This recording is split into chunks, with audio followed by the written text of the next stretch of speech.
isan'olona tia mampijaly biby indrindra ny alika tsy mahafantatra ananga amazay alika ty masay mitsoka avy hatrany vao mahita ny tavako mizana alika miseho be mokona amin'ny tanàna mbola lovako ary tsindrako fo ny anton'izany no nefa dia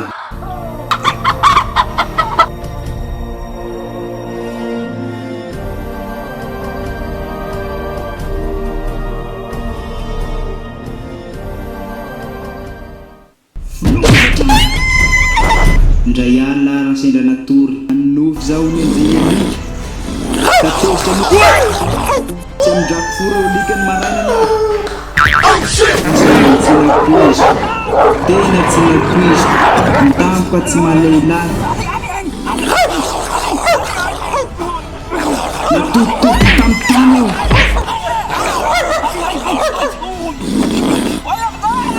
sena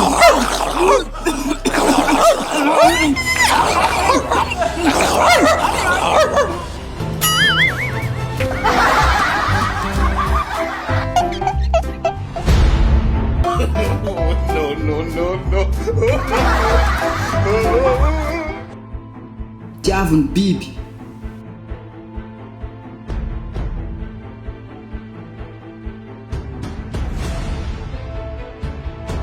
mamelany heliny fa tsy fantany izay ataony dia tsy sakina mpijaly ambotsony ary reta. Oh my god!